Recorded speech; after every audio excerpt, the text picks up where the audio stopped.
They were two halves of the same heartbeat, Jim and John Hager, identical twins who looked, sang, and even laughed in unison. Together, they were known to the world as the Hager twins, the handsome, blue-eyed brothers who brought humor. You know, Jim, the waffle iron was invented for people who have wrinkled waffles. You know, iron, what? Harmony and country charm to millions of living rooms through the long-running TV hit Hee Haw. But behind the synchronized smiles and on-screen laughter was a bond so deep, so intertwined, that when one brother died, the other simply couldn't go on much longer. Born in Chicago on August 30th, 1941, the twins didn't come into the world with fame or fortune waiting for them. They were adopted as infants by Jack and Frances Hager, a Methodist minister and a school teacher who raised them with faith, music, and love. From the beginning, it was clear that Jim and John were inseparable. They sang together in the church choir, finished each other's sentences, and could harmonize as naturally as breathing. By the time they were teenagers, the brothers were performing on a WGN TV show in Chicago, singing for kids their age every Saturday morning. Like clean-cut, all-American type boys. Yeah, but I haven't seen one big enough to go and tell Johnny Cash's hair's too long.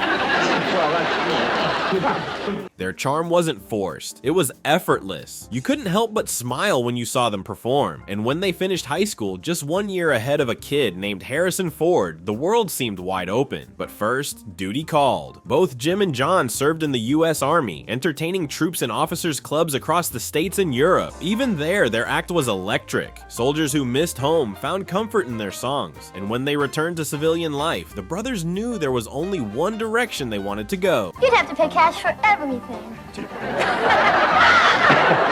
Remember this, and you can always tell Jim and John apart. Jim is like John, except not quite so much. And John is like Jim, except even more so. Knock, knock! Who's there? Alda! Alda who? Open the door, you...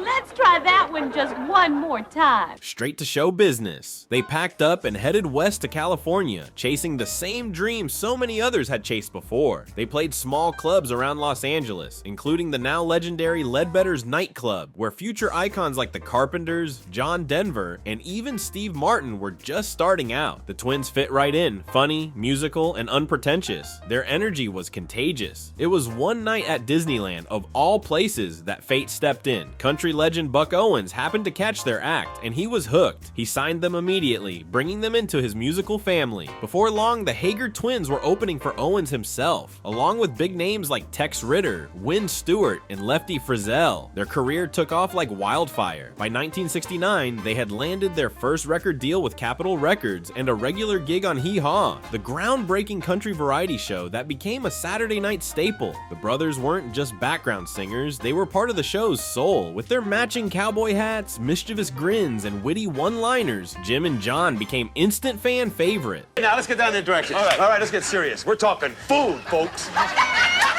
You don't want to mess around with this when you're talking groceries. All right, what do we do now? Okay, start out with, you bake, buy, rent, or steal a pound cake. Yeah, steal it.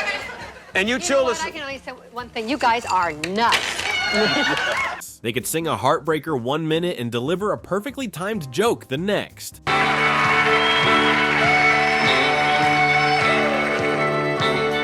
Okay, the Hagers obviously are in a position to sing. Let's listen as the Hagers do a song called A Country Saturday Night. Their hit single, Gotta Get to Oklahoma, 'Cause California's Getting to Me, became a country chart success, capturing their lighthearted humor and Midwestern roots. They even recorded a version of Merle Haggard's Silver Wings, and over the years, they'd go on to release 7 albums. But the Hager twins weren't just musicians. They were entertainers in every sense of the word. They acted in shows like The Bionic Woman, starred in their own TV movie Twin Detectives alongside Lillian Gish, and popped up in commercials, talk shows, and even Playgirl magazine in 1973.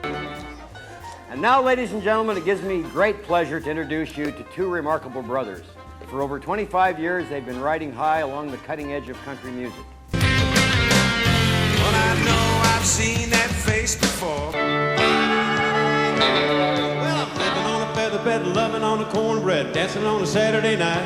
something their conservative upbringing probably hadn't prepared their parents for. Through it all, they stayed close to each other and to their fans. Off camera, they were known for their kindness and generosity. They supported numerous charities, particularly those helping children and veterans. But life wasn't always as perfect as their harmony. Fame has a way of fading, and as the years passed, the spotlight dimmed. Still, Jim and John kept performing small venues, nostalgia shows, anywhere there was a crowd ready to hear a good tune and laugh at an old joke. Then, in 2008, tragedy struck. Jim Hager, the more outgoing of the two, was found collapsed in a Nashville parking lot after visiting a local coffee shop. He had suffered a massive heart attack. At 66 years old, his heart, one half of the duo's soul, simply gave out. Nashville mourned, Hee Haw fans mourned, but no one felt it deeper than John. For John Hager, losing his twin was like losing himself. He'd once said that their voices sounded identical because we share the same lungs. Now, with Jim gone, even breathing felt harder.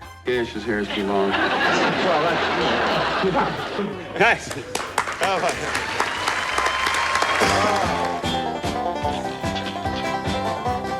Welcome to Hee Haw! And now here's the sons of puns, the Hagers.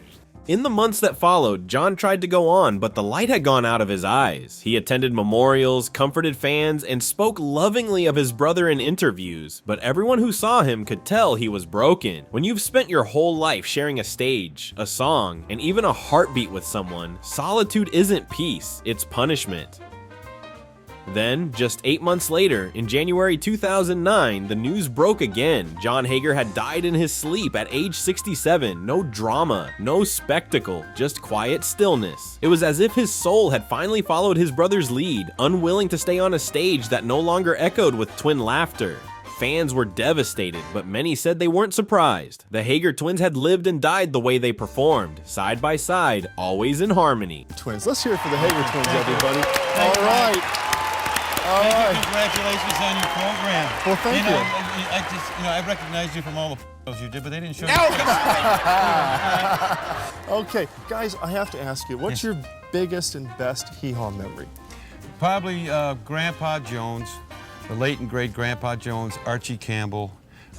Jim and I would hang around these legends. Today, their legacy lives on, not just through old reruns of Hee Haw, but through the memories of anyone who ever saw them perform. They weren't flashy, and they didn't chase fame. They represented something simple, pure, and almost forgotten, a kind of brotherhood that went beyond music. Jim and John Hager made people laugh, they made them sing, and when they left this world, they reminded us that some bonds are simply too strong to be broken by time, or even by death, because in every harmony, in every memory, in every old Hee Haw clip where they share a glance and grin mid-song, you can still feel it, that unspoken connection between two brothers who were, quite literally, born to share the same melody. The Hager twins may be gone, but the song they sang together, that will never die.